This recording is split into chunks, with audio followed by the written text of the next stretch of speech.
তো ভাই recently Realme কিন্তু দারুণ কাজ করছে, মানে একের পর এক সব ধামাকেদার মোবাইল লঞ্চ করছে, কিন্তু কম বাজেটের মধ্যে এই ফোনগুলোতে আমরা ফিচার স্পেসিফিকেশন ভরপুর পাচ্ছি। আর আমরা প্রথম থেকেই জানি যে রিয়েলমি নার্জো সিরিজের আন্ডারে যে মোবাইলগুলো লঞ্চ করে সেইগুলোতে আমরা ফিচার স্পেসিফিকেশন তো ভরপুর পাই, কিন্তু মোবাইলগুলোর দাম কম হয়, লুকস ওয়াইজ ফোনগুলো দেখতেও বেশ সুন্দর হয়।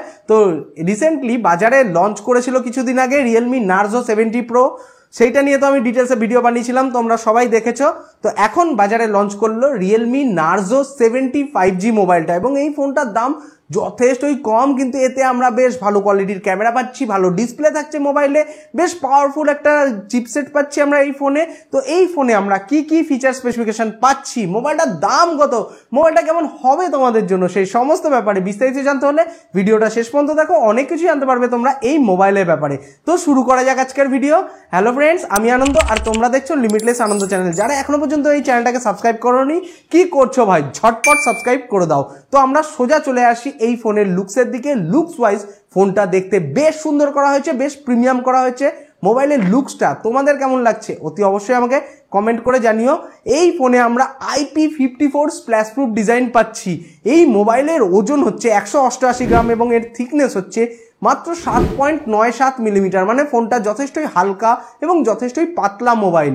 এই ফোনে আমরা একদম লেটেস্ট অ্যান্ড্রয়েড ভার্সন পাচ্ছি, অ্যান্ড্রয়েড 14 রিয়েলমি UI 5.0 ইউজার ইন্টারফেসের সাথে। এবার আমরা সোজা চলে আসি এই ফোনের ব্যাটারির দিকে। ব্যাটারিটাও কিন্তু এই ফোনে আমরা বেশ ভালোই পাচ্ছি, মানে এই মোবাইলে আমরা পেয়ে যাচ্ছি 5000 mAh এর lithium ion battery, 45 watt fast charging সাপোর্টের সাথে। মোবাইলে আমরা যে চার্জিং কানেক্টর পাচ্ছি সেটা USB Type-C, তার পাশাপাশি আমরা এই ফোনে 3.5mm হেডফোন পোর্ট পেয়ে যাচ্ছি, এবং এই মোবাইলের বক্সেও আমরা 45 ওয়াট চার্জার ফ্রি পাচ্ছি। তো এক কথায় বলতে গেলে বাজেট বিবেচনায় এই ফোনে আমরা চার্জিং স্পিডটা কিন্তু বেশ ভালো পাচ্ছি, এবং এখনকার দিনে বেশিরভাগ কোম্পানি বক্সের সাথে চার্জারই প্রোভাইড করে না, কিন্তু এখানে আমরা বক্সের সাথে যে 45 ওয়াট চার্জার ফ্রি পাচ্ছি, এটা আমার পার্সোনালি বেশ ভালো লাগলো। সাউন্ড কোয়ালিটির দিকে যদি আসি, এই ফোনের সাউন্ড কোয়ালিটিটাও কিন্তু আমরা মোটামুটি বেশ ভালো পাচ্ছি, এটাই বলা যেতে পারে। এই ফোনে থাকছে ডুয়াল স্পিকারের সাপোর্ট। চলে আসি সোজা এই মোবাইলের ডিসপ্লের দিকে। এই মোবাইলে আমরা পেয়ে যাচ্ছি 6.67 ইঞ্চি ফুল HD plus AMOLED punch whole display. মোবাইলে আমরা যে ডিসপ্লেটা পাচ্ছি তার স্ক্রিন রিফ্রেশ রেট থাকছে 120 হার্জ, এবং এতে আমরা 240 হার্জ টাচ স্যাম্পলিং রেট পেয়ে যাচ্ছি, এবং এই ডিসপ্লের পিক ব্রাইটনেস আমরা পাচ্ছি 1200 নিটস, এবং এই ডিসপ্লেতে আমরা HDR10+ এরও সাপোর্ট পাচ্ছি। তো এক কথায় বলতে গেলে আমরা এই মোবাইলে ডিসপ্লে সেকশনটা কিন্তু বেশ ভালো পাচ্ছি বাজেট বিবেচনায়, এটাই বলা যেতে পারে। স্ক্রিন রিফ্রেশ রেটটা খুবই ভালো থাকছে, মানে মোবাইলটা যখন তোমরা ইউজ করবে যথেষ্টই স্ক্রিনটা স্মুথ কাজ করবে, তার তোমাদের ইউজার এক্সপিরিয়েন্সটাও কিন্তু বেশ ভালো হবে। টাচ রেসপন্সটাও বেশ ভালোই থাকছে, এবং এই ফোনে আমরা এয়ার গেস্টারের সাপোর্টও পেয়ে যাচ্ছি, তারপর ওয়েট টাচের সাপোর্ট পাচ্ছি। তো এরকম বিভিন্ন রকম ভালো ভালো ফিচার্সও আমরা পাচ্ছি এই মোবাইলে, মানে এক কথায় বলতে গেলে এই ফোনে আমরা ডিসপ্লে সেকশনটা কিন্তু বেশ ভালো পাচ্ছি। ভিডিও ভিউইং এক্সপিরিয়েন্স বেশ ভালো হবে তোমাদের এই ডিসপ্লের সাথে, এবং ভিজিবিলিটির কথা যদি বলি, ইনডোরে তো ভিজিবিলিটিতে কোনো রকম কোনো ইস্যু আসবে না, আউটডোরে হেভি সানলাইটেও কিন্তু ডিসপ্লের ভিজিবিলিটিটা বেশ ভালোই পাবে তোমরা। এবার সোজা চলে আসি এই ফোনের সিকিউরিটির দিকে।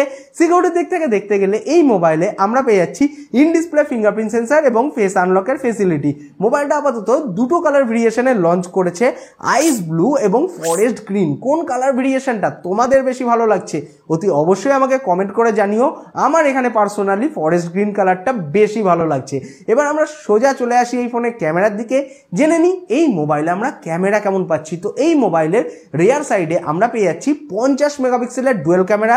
প্রাইমারি যে লেন্সটা থাকছে সেটা 50 মেগাপিক্সেলের, যার অ্যাপারচার হচ্ছে f1.8, এবং এরপরে আমরা একটা 2 মেগাপিক্সেলের ব্ল্যাক অ্যান্ড হোয়াইট লেন্স পেয়ে যাচ্ছি এই মোবাইলে, এবং এই ফোনের ফ্রন্টে আমরা পাচ্ছি 16 মেগাপিক্সেলের সেলফি ক্যামেরা, যার অ্যাপারচার হচ্ছে f2.45। তো এই ফোনের ক্যামেরার কথা বলতে গেলে রিয়ার ক্যামেরা ফ্রন্ট ক্যামেরা আমরা দুটোই বেশ ভালো পাচ্ছি।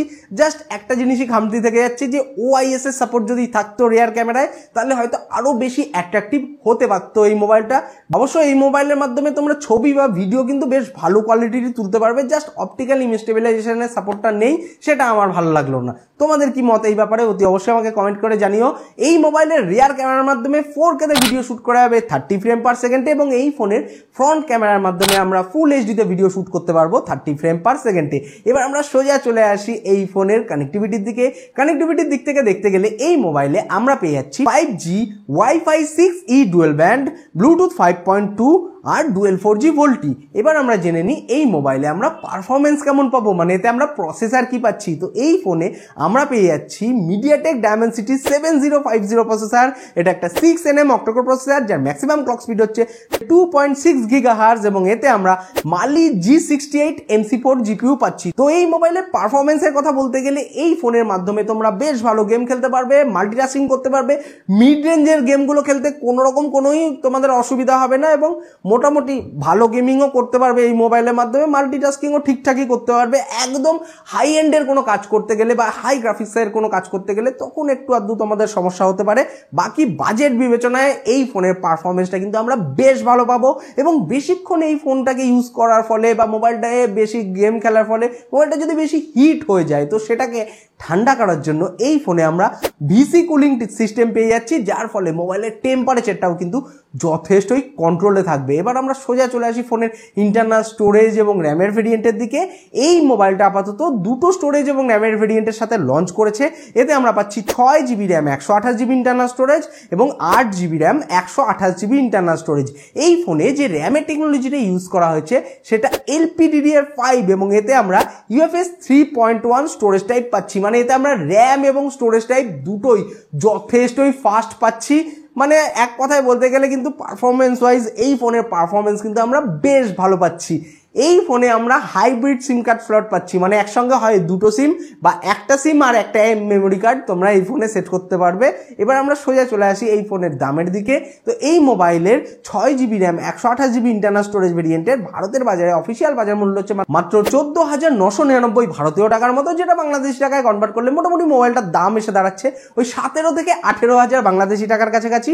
এবং এই ফোনের 8GB RAM 128GB internal storage ভেরিয়েন্টের ভারতের বাজারে অফিসিয়াল বাজার মূল্য হচ্ছে মাত্র 15,999 ভারতীয় টাকার মতো, যেটা বাংলাদেশি টাকায় কনভার্ট করলে মোটামুটি মোবাইলটার দাম এসে দাঁড়াচ্ছে ওই 19 থেকে 20,000 বাংলাদেশি টাকার কাছাকাছি। তো ফোনটার ব্যাপারে তোমাদের কি ধারণা, তোমাদের কি মতামত অতি অবশ্যই আমাকে কমেন্ট করে জানাতে বলো না।